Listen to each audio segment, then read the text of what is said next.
Good morning. How are you doing today, Glenn? Oh, I'm great, thank you. I'm very glad to be on the show, and I'm very happy you asked me to be on it. Oh my God, dude! I mean, this book right here is, and I mean, it's right in tune with where we are. And what I mean by that is, we've got to start talking about the classics and what the movies on that big screen did to people. And when it comes to Scarface, I still can't get over that 20-minute intermission we took. I had never experienced anything like that. No, that's that's a whole thing. The enormous scope of the film is fantastical, and the original was only 90 minutes or so, and this is 3 hours.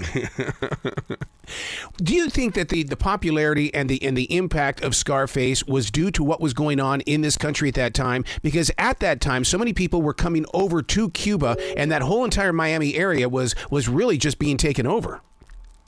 Well, that was a source of great controversy. The Mariel, the folks who were sent to Cuba on that Mariel boat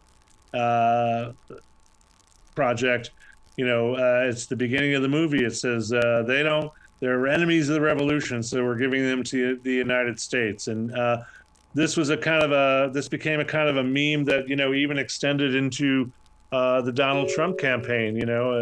I'm not surprised to hear that Donald Trump is making T-shirts that are pastiches of the Scarface poster. Mm-hmm. When he said in his 2016 campaign, they're not sending us their best people. That was an idea that started with that Cuban boat expedition, and but it's not. It's a bit of a myth. Not all of the people on those boats were criminals. And when Scarface was released for television, they made an amendment to the opening credits saying about the character of the people on those boats, saying a small percentage of them were criminals or gangsters or what have you.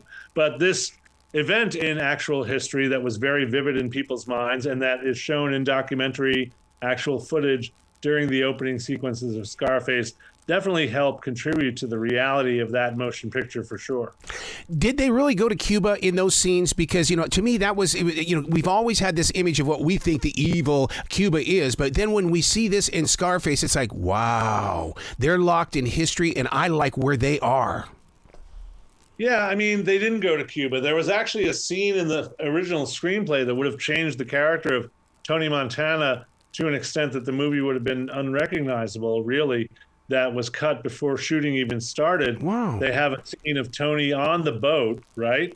And he's sitting on the boat, and there's a storm at sea, and a small child is tossed off the boat, and he jumps in and swims and rescues the kid. Which, if that scene had been shot and included in the film, would have completely changed your perception of the Tony Montana character, right? Mm-hmm. Except at the very beginning of the production, Martin Bregman, acting on orders from Paramount's head of production, Tom Mount, announced that they're cutting all that stuff from the screenplay because A, they didn't want to go to Cuba, B, they didn't want to shoot it on a boat. If you want to go insane, wow, ever, try and shoot a movie on a boat. It's a guaranteed recipe for disaster. So Oliver Stone was rather depressed by this development, but had that scene actually been included, and it doesn't make any sense when I think about it that it would have been included even if it was shot, given how Tony Montana's character develops over the course of this movie. It would have given the movie a completely different profile. As dark as the movie is, why is it that Tony Montana is still looked upon as being this strong hero? Because he is relentless, right? Everybody talks about the scene at the beginning and the first half hour at the motel with the chainsaw, mm-hmm. and how horrific it is, and it is harrowing. But it's aside from its sensationalist appeal and its suspense appeal, which are both substantial, it establishes something about the Montana character, which is that he lives by a single radical binary. He either wins or he dies. Mm-hmm. He goes into that motel room and he knows nothing is right in there right off the bat. He can't back away. He has to face it. And how he faces it will determine whether he wins or dies. There's no reason Tony Montana should have survived that, right? It's a combination of luck and timing on the part of his associates, but also his own nerve, right? That's what is established in that thing. He has colossal nerve. The term we would usually use is not something we can say on radio.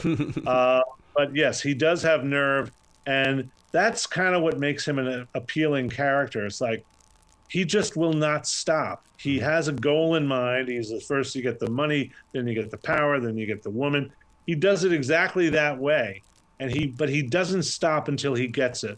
And once he gets it, of course, he's set up for a fall, and it's a nasty fall. But even as he's falling, he will not lay down and die. One of the appealing things about, or sublime ridiculousness of the final showdown is that he should be dead, right off the bat, and he lives for way longer than any normal human would in the face of getting shot up as much as he does.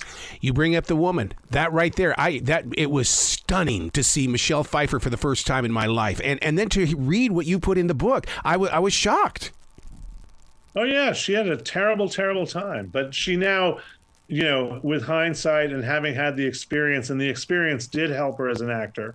She goes to great pains in my interview with her to say she was not victimized or abused by anyone on the set. Everybody, in fact, was terrifically supportive. Brian De Palma, Oliver Stone, Martin Bregman. Martin Bregman became one of her best friends and almost a father figure to her, and one of the few people that she consulted later in life when she was adopting as a single parent. She loved Martin Bregman. So she made real friends on that set. But I asked her if there was any one moment where she felt actually comfortable with what she was doing, and she said no. It was torture every day because she thought she was failing.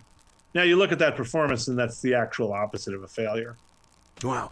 Did Oliver Stone know that this movie would be impersonated and quoted for well over, it's going to be over 100 years?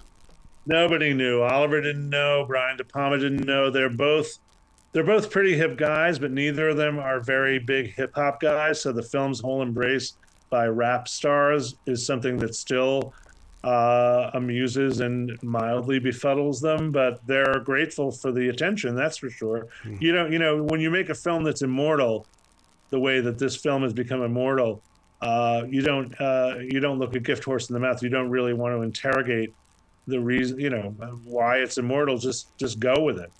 They're still showing it at theaters. They're still talking about it.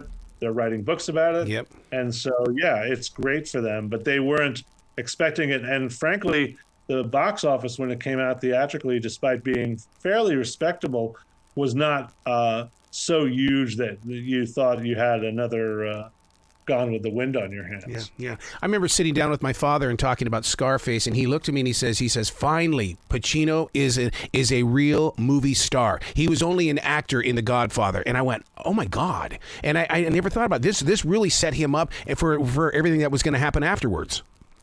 To a large extent, yeah. There are certainly hints of what the kind of actor he would become in films prior to this one. But yeah, Scarface was a real turning point for him.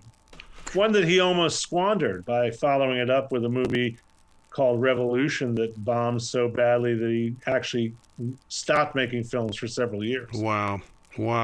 What did you learn from doing all of this research? Because you had to have gone into it as a student, and now you are the historian. I learn every time I do one of these projects how hard it is to make a movie. It's not easy. It's not easy. And how hard it is to be an actor. Yeah. People like to look at things and say, oh, I could do that.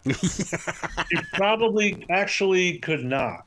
And I hope I convey that. I hope I convey my respect for the film craftspeople at every level of the production. I talk to editors and sound people and the film score, people involved in the film score, all the components that go into these films and how they have to be negotiated and mediated by the director, Brian De Palma, who's a really inspired craftsperson and really, took a special care with so many aspects of this movie. It's hard. It's exhausting. It's the reason people don't last in this business. There's a reason a lot of people don't live long in this business. Right. God bless him. De Palma's now in his mid 80s, and hopefully he gets back behind a camera someday soon. But this is not an easy It's not an easy craft. It's not an easy art form. Well, you give us something to hold on to as we really do embrace the history of Hollywood. Please come back to this show again. The door is always going to be open for you, Glenn. Anytime. Thank you so much. Well, you be brilliant today, okay? All right. You too.